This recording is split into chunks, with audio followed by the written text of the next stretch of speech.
Okay, give me an honest answer to this one. Right now, could you look through your bank statement and find an extra $550 every month to pay rent?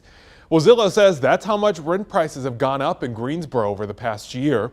$200 of that was just within the last month, bringing the average rental price to $1,650 a month.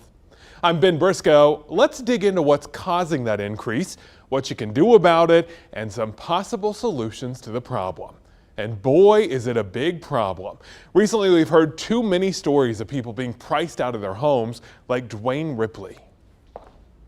I'm a Christian, and I shouldn't be afraid, but I'm afraid. That feeling hits home with so many right now. Rents keep going up with the rise in home prices. Realtor.com says the median home price in Greensboro costs more than 25% more than last year. And a new study suggests that the new prices may be overvalued too. Florida Atlantic University compared the average asking price to what experts expect prices for the market should be. Its study found Greensboro and Winston-Salem have some of the most overvalued homes in the country. You don't want to hear that.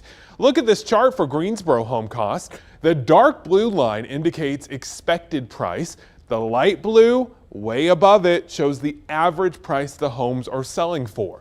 Greensboro homes go for a little more than 40% higher than that expected price. Now, take a look at Winston-Salem's chart. Its properties go for a little less than 40% more than what's expected. The Commerce Department noticed a trend, though, that could be good news for home buyers. Its latest report shows April home sales decreased more than 16% from March. That followed an 8% drop from February to March as well. One reason homes cost so much right now, supplies remain tight. A realtor we spoke with a month ago says potential buyers really have to jump if they find something they like. Competition is high and options are limited. There is currently a huge inventory shortage that we are still in. The way that we calculate how it's a buyer's or seller's market is based upon the inabsorption rate, which is how many months supply of inventory we have on the market. In a seller's market, it was when it gets below 6 months of inventory, and we're currently less than 1 month of inventory available. There's such a shortage that right now we are sellers are still in the seat with all the leverage. We checked today, it's pretty similar from that month ago interview. He says even though we notice signs of a market cool off, big imbalances are still there between supply and demand. That means that meaningful relief is likely still a ways off. You know, to help fix that supply issue, Minneapolis changed the way their neighborhoods look, banning single-family home zoning like this, meaning right in the middle of all of those homes, someone could build multi-unit apartments just like this, or townhomes or duplexes. Here in the Triad, all of those folks running for city council were actually asked about that idea today at a candidates forum on affordable housing, hosted by the Greensboro Housing Coalition. I'm totally in favor of that. I'm also in favor of extending the water and sewers lines so that developers can develop in the outlying areas, and we would have more available spaces for housing. Open to looking at zoning and some changes in our zoning. I'm not sure I'm ready to do away with single family zoning 100%. I think we've got to be creative and looking at how we can add accessory dwellings, looking at how we can add duplexes, triplexes, whatever. Yeah, in District 4, we had a rezoning last year, 2 acres, and that 2 acres is going to accommodate 23 townhomes, and essentially a neighborhood that was single family.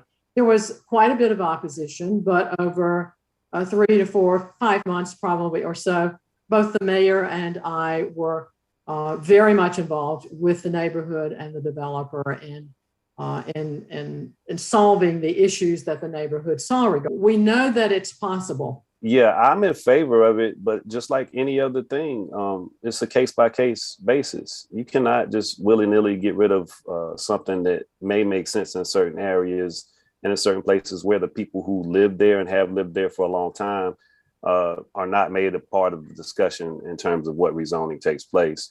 So yeah, I'm in favor of it, especially when it applies to larger acreages, private property. We definitely need to look at rezoning, but we need to make sure that that kind of rezoning in which we are increasing housing is in all districts. It just seems that a lot of these larger apartments and I mean, I don't think anybody asked us that live in the neighborhood if we thought the way that they looked would be good for our neighborhood.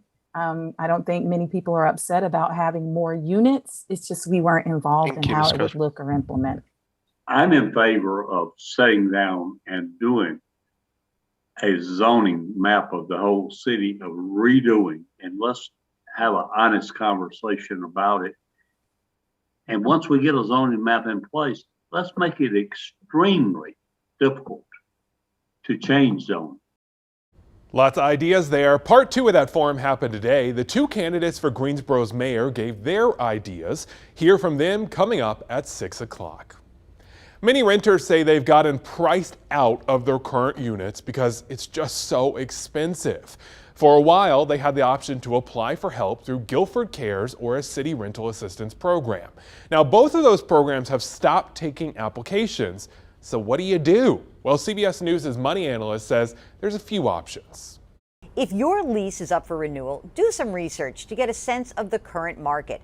Then talk to your landlord well in advance of the end date.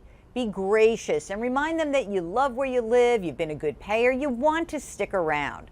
See if you can limit the rental increase by signing a longer lease, or if you expect to earn more money later in the year, ask for a delay in the new price.